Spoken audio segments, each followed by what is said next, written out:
बाबरी का प्रकरण दोहराया जा रहा है क्या? एक फार्मूला जो उनके हाथ लग गया है कि मुस्लिम क़यादत को खरीद लो, हाईजैक कर लो, जैसे कि जनता के हक अधिकार छीन लो। फार्मूला तो उनका कामयाब है, तो रिपीट क्यों नहीं करेंगे, खास तौर पे वो लोग जो भारत का संविधान खत्म करके मनुस्मृति लागू करना चाहते हैं। मंदिर तोड़ के मस्जिद बनाई जाती तो एक भी मंदिर और मस्जिद दिखाई नहीं ऐलान करें ये सब लोग हमसे आगे खड़े होकर हमारी लड़ाई लड़ेंगे, क्योंकि सबकी लड़ाई एक है कि संविधान बचाना है, संविधान को खत्म नहीं होने देना। सुना गया उस तरह से ज्ञान माफी भी ले लिया। इन लोगों ने वकालत के जरिए भी केस लड़े नहीं है, केस सारा सिस्टम खिलाफ है। आरएसएस और बीजेपी ने सारा सिस्टम कब्जा कर रखा है। लड़ाई नहीं हो रही, लड़ाई ना सड़कों पे हो रही है ना अदालतों में। झूठ की जीत हो रही है। इस जगह का तहखाने का वो तो आपने चैलेंज नहीं किया, आप सिर्फ पूजा को चैलेंज के लिए। क्लाइंट की गलती है, क्योंकि क्लाइंट ये केस हारने के लिए लड़ रही है। क्या होगा? ज्ञान वापी का जो हालात है, क्योंकि मिलीभगत धारा 219 में कार्रवाई करने की जरूरत है, नहीं करेंगे तंजीमें।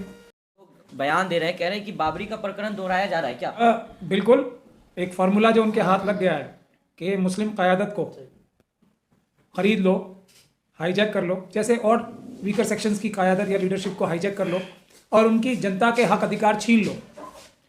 तो वो फार्मूला तो उनका कामयाब है, और कामयाबी के साथ जब एक फार्मूला चल गया है तो उसको रिपीट क्यों नहीं करेंगे, खास तौर पे वो लोग जो भारत का संविधान खत्म करके मनुस्मृति लागू करना चाहते हैं।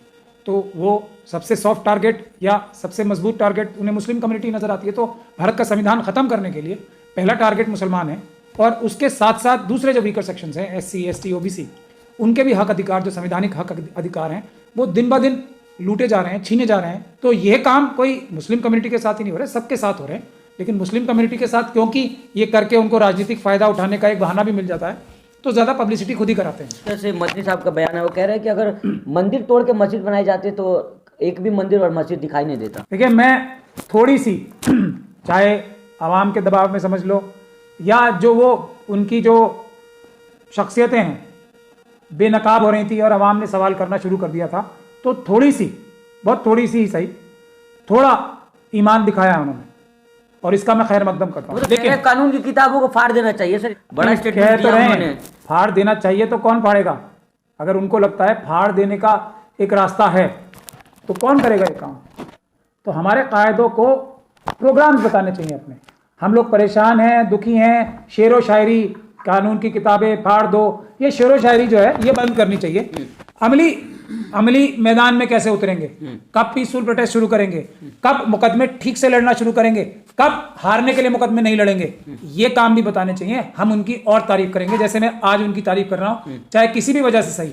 थोड़ा सा उन्होंने ईमान दिखाया, थोड़ी सी रीढ़ की हड्डी आज दिखाई है, तो मैं चाहता हूं कि मैं उनका खैर मकदम और करूं, कुछ काम करें, पीसफुल प्रोटेस्ट का ऐलान करें। Schedule caste, schedule tribe community तैयार खड़ी है साथ आने के लिए, OBC कम्युनिटी साथ आने को तैयार खड़ी है, सिख कम्युनिटी साथ खड़ी है, जो बुद्ध कम्युनिटी है वो साथ आने को तैयार खड़ी है, जो क्रिश्चियन कम्युनिटी है वो साथ आने को तैयार खड़ी है। ऐलान करें ये सब लोग हमसे आगे खड़े होकर हमारी लड़ाई लड़ेंगे, क्योंकि सबकी लड़ाई एक है कि संविधान बचाना है, संविधान को खत्म नहीं होने देना। अच्छा सर, लेकिन जिस तरह से कुछ लोग कह रहे हैं कि कानूनी प्रक्रिया के जरिए जिस तरह बाबरी छीना गया, उस तरह से ज्ञान माफी भी ले लिया जाए, क्योंकि जो हाईकोर्ट ने कहा है कि पूजा होती रहेगी वहां पे। देखिए, इसमें फिर वही बात है, जो उनके सबसे बड़े वकील तो ये कहते हैं कि मुकदमे हारने के लिए भी लड़ते हैं वो कुछ, जिनको वो बार बार करते हैं और बार बार वो हारते हैं, और उसके उनके लिए करोड़ों रुपए फीस भी इकट्ठी करते हैं ये लोग। अब देते हैं नहीं देते हैं वो तो इन्वेस्टिगेशन कभी होगी तो वो पता लगेगा। लेकिन आज मैं थोड़ा इनके बारे में कम कड़वी बात बोलना चाहता हूँ, क्योंकि थोड़ी सी रीढ़ की हड्डी दिखाई है, मुझे एक रोशनी की किरण नजर आई है।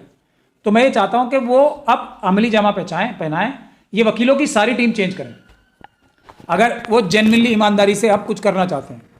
इन लोगों ने वकालत के जरिए भी केस लड़े नहीं है, केस हरवाए, ये बात फैक्ट है। और मैं ये नहीं कह रहा हूं कि अगर कोई अच्छी वकीलों की टीम आएगी तो वो केस जीती जाएगी, लेकिन लड़ाई होगी ना, जीत भी सकते हैं, हार भी सकते हैं। लेकिन सारा सिस्टम खिलाफ है। आरएसएस और बीजेपी ने सारा सिस्टम कब्जा कर रखा है। ईवीएम का जो मामला चल रहा है वो पूरी दुनिया के सामने है, किस बेशर्मी से ईवीएम को कस के पकड़ के खड़े हैं मोदी जी और इलेक्शन कमीशन। मैं ये, लेकिन हम लोगों के केसेस जो हैं, जो वीकर सेक्शन के केसेस हैं, वो हम खुद जानबूझ के हारते हैं, ये सबसे बड़ा सर। लेकिन आ जाएगा, आप कह रहे हैं कि केस हारने के लिए लड़ा जा रहा है, इस तरह का आप बयान दे रहे हैं। डर नहीं आएगा, इससे जागृति आएगी, लोगों से सवाल करने शुरू करेंगे, फिर ईमानदारी से केसेस लड़े जाएंगे और फिर केसेस जीते भी जाएंगे। मुश्किल टाइम है, मुश्किल हालात हैं, जजेस खुद बोल चुके हैं, 4 सुप्रीम कोर्ट के जजेस, और बार बार बोल रहे हैं कि हमारे ऊपर दबाव है या हमें लालच भी दिया जा रहा है। ऐसे भी बहुत सारे केसेस नजर आते हैं। मुश्किल काम है, लेकिन आप खुद ही सरेंडर कर दो, मदद करो, उसको काम को और आसान बनाओ। ये गलत बात है। लड़ाई नहीं हो रही है, लड़ाई ना सड़कों पे हो रही है ना अदालतों में हो रही है। जहां जहां लड़ाई होती है वहां इतना आसान नहीं रहता है, क्योंकि सच को आंच नहीं है, ये सच्चाई है। और ये झूठ की जीत हो रही है अभी, कि उसमें सबसे बड़ा हाथ जो होता है वो हमारी साइड का। हमारे हाथ में क्या होता है, जो अपना पक्ष है, हमारे हाथ में क्या होता है कि अपना पक्ष की जो कार्रवाई है वो मजबूत करें। हम जो सामने वाला पक्ष है उसको क्रिटिसाइज कितना भी कर लें, उससे क्या फर्क पड़ने वाला है। लेकिन कोर्ट का ही फैसला है ना सर, ये कि पूजा करने के लिए कोर्ट ने ही फैसला दिया, तो फिर इसमें दोषी कहाँ, वकील तो केस लड़ ही रहे ना। अभी अगर आप पहले ये देखते कि जब डिस्ट्रिक्ट कोर्ट से, ये तो एक आम आदमी को भी पता है ना, डिस्ट्रिक्ट कोर्ट से पहले हाई कोर्ट जाया जाता है, उसके बाद सुप्रीम कोर्ट जाया जाता है। अगर आप डायरेक्ट सुप्रीम कोर्ट जा रहे हो और सुप्रीम कोर्ट आपको बार बार नीचे भेजती है, क्योंकि यही नॉर्मली ऐसे ही करना चाहिए, तो क्या होता है एक पहले ही माहौल बन जाता है कि सुप्रीम कोर्ट ने आपको यहाँ पे आपकी प्रेयर ग्रांट नहीं की। तो हाई कोर्ट में भी जजेस के ऊपर एक तरीके का माहौल बना होता है कि सुप्रीम कोर्ट से ये हार के वापस आए या सुप्रीम कोर्ट से नाकामयाब होकर वापस आए, तो हाई कोर्ट के जजेस के ऊपर भी एक तरह का साइकोलॉजिकल दबाव बन जाता है। और अब उसके आगे बताइए, इसी केस की मैं अभी बाकी केसों के बारे में मैं बहुत बार बता चुका हूँ, इस केस में सुन लीजिए। लाइव लॉ पे मैं आपके दर्शकों से कहता हूँ, लाइव लॉ पे जाएं, कोर्ट की कार्रवाई देखें क्या हुई है। कोर्ट ने ये कहा है कि आपने जो 16-17 तारीख का एक ऑर्डर हुआ था पोजीशन लेने का, इस जगह का, तहखाने का, वो तो आपने चैलेंज नहीं किया, आप सिर्फ पूजा को चैलेंज करने जो बात का ऑर्डर है वो आ गए। 23-24 तारीख को ये मैंने लाइव लॉ में पढ़ा है कि कब्जा ही ले लिया गया था। तब जब कब्जा उनका ले लिया गया है तब आपने उसको ऑर्डर को चैलेंज नहीं किया, तो ये पूजा करने का, जब जिसके पास कब्जा है वो पूजा करे या कुछ और करे, वो तो उसके पास कब्जा है। तो ये इतनी बड़ी कोताही है या नहीं है, लाइव लॉ पे देख लें। अब फिर आप ये कहेंगे कि ये वकीलों की गलती है, नहीं, वकीलों की भी गलती हो सकती है, लेकिन ये क्लाइंट की गलती है, क्योंकि क्लाइंट ये केस हारने के लिए लड़ना चाहते हैं। तो इतनी बड़ी क्या होगा सर, इतनी बड़ी गलतियां हर बार एक ही गलती होती है। हर बार पहले सुप्रीम कोर्ट में जाते हैं, करोड़ों रुपए दिखाते हैं कि हमने सुप्रीम कोर्ट के वकीलों पे खर्च किए, फिर हर बार वापस मुंह की खा के हाई कोर्ट आते हैं। हाई कोर्ट में मैंने आपको बता ही दिया, जब सुप्रीम कोर्ट से मुंह की खा के आओगे तो क्या माहौल होगा। फिर हाई कोर्ट में ऐसी बड़ी कमी नजर आती है कि जी आपने पहले वाला ऑर्डर तो चैलेंज ही नहीं किया, पोजीशन ही नहीं है आपके पास। तो ये सब क्या, ये कोई ऐसा केस हो रहा है जिसमें एक साइकिल का एक रोटी के टुकड़े का फैसला होना है। इतनी सीरियसनेस है, इतनी सीरियसनेस है। अगर इस तरीके ज्ञानवापी का जो हालात हैं, अगर हालात दुरुस्त नहीं किए गए, मैं बार बार ये कहता हूँ 80% जो इंसाफ मिलेगा किसी भी वीकर सेक्शन को, SC ST OBC और माइनॉरिटी के, वो सड़क पे प्रोटेस्ट, पीसफुल प्रोटेस्ट 80%, 20% अदालतों में। यहाँ ना प्रोटेस्ट हो रहे हैं ना अदालतों में लड़ाई लड़ी जा रही है। तो 100% में से 100% हारने के चांस मुझे लग रहे हैं जो रास्ते पे चल रहे हैं। आज तक जो टीम गई थी अंदर, जो इसकी सर्वे की, उसमें से ही एक मेंबर ने प्रेस में लीक की थी वो खबर, ये जो फुवारे वाली जो खबर थी, उसके खिलाफ कोई लीगल एक्शन लिया? नहीं लिया ना आज तक।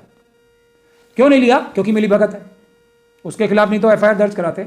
अब ये जो फैसला जज साहब ने एक रात पहले किया है, अपने रिटायर होने से पहले, एक दिन पहले, उसके खिलाफ धारा 219 में कार्रवाई करने की जरूरत है? नहीं करेंगे तंजीमें।